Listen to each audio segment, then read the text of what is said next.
Bismillahirrahmanirrahim. Assalamualaikum warahmatullahi wabarakatuh. Bertemu lagi dengan saya Siti Khadijah. Untuk hari ini saya akan sharing tentang bagaimana cara membuat surat pribadi atau surat lamaran kerja atau surat izin tidak ikut kegiatan atau tidak bersekolah atau tidak kuliah. Ya, saya akan mencontohkan cara membuat surat pribadi. Coba buka dulu Word-nya. Kita buka Word, ya.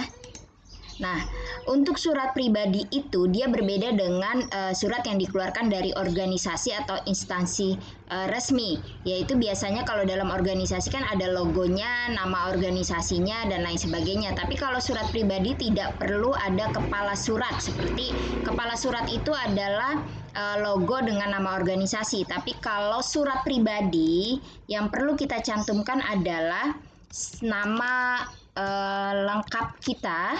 Ya, jadi ini saya contoh saja. Ini saya akan membuat contoh surat lamaran kerja sebagai dosen ya. Setelah nama lengkap kita menulis nama lengkap alamat lengkap kita. Ya, yang lengkap kita tulis. Jangan lupa kode posnya, ini saya asal saja nulisnya. Kemudian setelah itu adalah nomor HP atau nomor handphone atau nomor telepon yang aktif yang bisa dihubungi.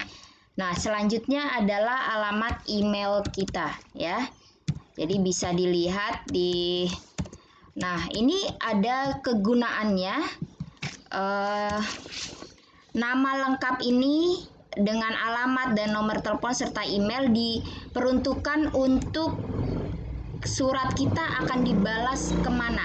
Misalnya dari kita mengajukan lamaran kerja ke satu perguruan tinggi. Nah, nanti dibalasnya bisa melalui email, kemudian diinformasikan melalui handphone kita, atau dibalas pula dengan surat sesuai dengan alamat yang tertera di surat yang kita tuliskan. Nah, untuk menuliskan nama kita ini, data kita, cukup spasinya satu saja, ya, spasinya satu. Nah, kemudian untuk penulisannya, di sini bebas aja di fontnya itu kita mau nulis fontnya apa yang menarik, itu terserah saja. Kita perbesar dulu, jadi ini bebas untuk lebih jelas tulisannya apa saja di fontnya. Kemudian ini bisa kita bold juga. Nah, ini ya spasinya satu. Silakan tulis yang lebih menarik tulisannya seperti apa.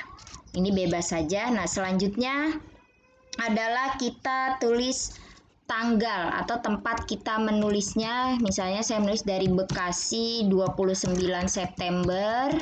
Hari ini ya 2021. Nah, kemudian langsung saja tidak pakai kepada yang terhormat, tapi langsung yang terhormat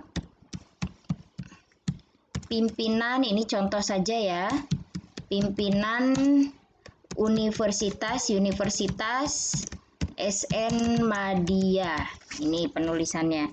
Di alamatnya mana, alamat kampusnya di Bekasi Perjuangan Jaya misalnya ya.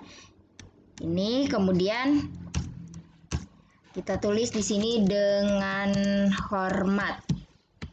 Nah, spasi. Ini saya sudah ada surat yang sudah saya ketikkan ya. Jadi nanti saya copy paste saja biar cepat isinya. Jadi saya hanya menginformasikan cara penulisannya, yaitu di sini pengganti dari kepala surat. Jadi kalau surat pribadi itu tidak perlu memakai logo, nama instansi dan lain sebagainya. Jadi kita cukup menuliskan nama lengkap kita, kemudian alamat lengkap kita, dan selanjutnya nomor handphone dan email kita. Ini bisa kita ganti warnanya ya, warna hitam. Oke. Nah, untuk isian suratnya ya, ini pilihannya adalah fontnya biasanya kalau nggak Arial yaitu Times New Roman. Saya pakai yang Arial. Nah, sementara font size-nya saya pakai yang 11. Oke, sahabat semua, ini kita kasih rata dulu ya. Jadi saya rata ke kiri. Ini jadi bisa isi surat itu kita rata kanan kiri, bisa, atau rata ke kiri. Saya pakai yang rata ke kiri. Ini jadi cantik kan? Ini adalah cara membuat surat pribadi. Atau ini contohnya saya buat surat lamaran pekerjaan. Singkat, membuat surat itu cukup singkat, singkat, padat, dan mudah dipahami. Ya, ini adalah surat pribadi untuk contoh lamaran pekerjaan sebagai dosen. Oke, ini terima kasih. Jangan lupa spasinya hanya satu ya. Pakai Arial atau Times New Roman. Kecuali kalau kita mau ganti paragraf selanjutnya bisa kita kasih spasi 1,5. Ini isinya. Terima kasih. Semoga bermanfaat. Akhirnya, wassalamualaikum warahmatullahi wabarakatuh.